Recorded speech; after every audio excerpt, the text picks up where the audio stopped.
खजुराहो भारत के मध्य प्रदेश प्रांत में स्थित एक प्रमुख शहर है जो अपने प्राचीन एवं मध्यकालीन मंदिरों के लिए विश्व विख्यात है। ये मध्य प्रदेश के छतरपुर जिले में स्थित है। खजुराहो को प्राचीन काल में खजूरपुरा और खजूर वाहिका के नाम से भी जाना जाता था। यहाँ बहुत बड़ी संख्या में प्राचीन हिंदू और जैन मंदिर हैं। मंदिरों का शहर खजुराहो पूरे विश्व में मुड़े हुए पत्थरों से निर्मित मंदिरों के लिए प्रसिद्ध है। खजुराहो को इसके अलंकृत मंदिरों की वजह से जाना जाता है, लेकिन हम सब के मन में मंदिर के निर्माण को लेकर कई तरह के प्रश्न उत्पन्न होते हैं कि आखिर खजुराहो का निर्माण किसने, कैसे और क्यों कराया था। तो आज हम आपको इसके इतिहास से जुड़ी एक कहानी बताने जा रहे हैं, जिसमें आपके सभी प्रश्नों का उत्तर मौजूद है।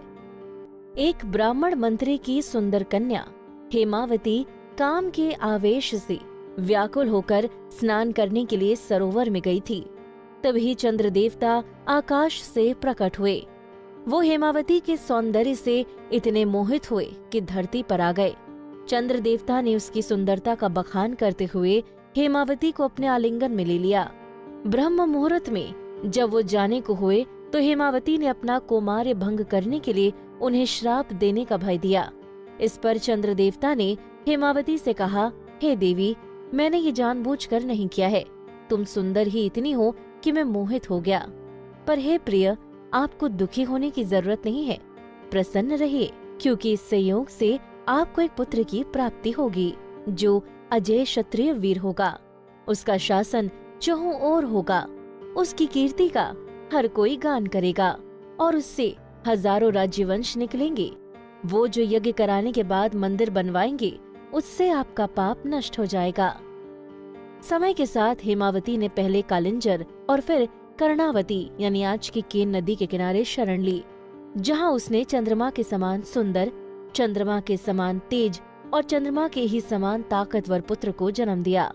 चूंकि वो चंद्रदेव के प्रताप से उत्पन्न हुआ था, इसीलिए उसका नाम चंद्रवर्मन रखा गया। चंद्रवर्मन के जन्म के बाद देवताओं के गुरु बृहस्पति उपस्थित हुए और उन्होंने चंद्रवर्मन की कुंडली बनाई। चंद्रदेव भी इस शुभ अवसर पर अवतरित हुए और अपने पुत्र को आशीर्वाद दिया।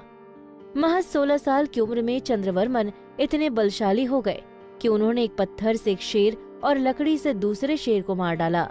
ये सुन चंद्रदेव अपने पुत्र के प्रताप से प्रसन्न हो उठे। उन्होंने चंद्रवर्मन को एक पारस पत्थर देकर उसे राजा होने का आशीर्वाद दिया। पारस पत्थर से चंद्रवर्मन के पास धन बल भी खूब हो गया। समय के साथ चंद्रवर्मन बड़े होते गए। फिर तय समय पर उनका विवाह किया गया, जिसमें कुबेर, बृहस्पति समेत कई देवता शामिल हुए। राजा बन जाने के बाद चंद्रवर्मन ने कालचूरी राजाओं को पराजित कर कालिंजर पर विजय प्राप्त की। उन्होंने कालिंजर को ही केंद्र बनाकर आसपास के इलाके पर अपना अधिपत्य किया। फिर चंद्रवर्मन अपनी पत्नी और माँ हेमावती के साथ खजुराहो आया। यहाँ उसने भांडे यज्ञ संपन्न कराया। 85 वेदियां बनवाई गई और उन्हीं के पास कुएं बनाए गए, जिनमें घी भरकर रहटों की सहायता से वेदियों तक पहुँचाया गया। फिर कुछ समय के अंतराल से इन्हीं यज्ञ वेदियों को जगती बनाकर यहाँ 85 मंदिर बनवाए गए। यज्ञ के बाद चंद्रवर्मन खजुराहो से महोबा की ओर गया और महोबा को अपनी राजधानी बनाकर रहने लगा।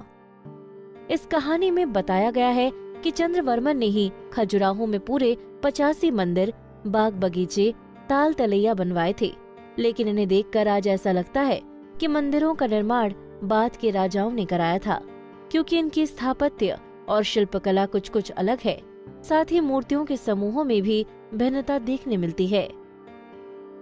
अगर आपको ये वीडियो पसंद आए तो इसे शेयर और लाइक जरूर करें। कुछ ऐसे ही वीडियोस के लिए सब्सक्राइब करें हमारा चैनल।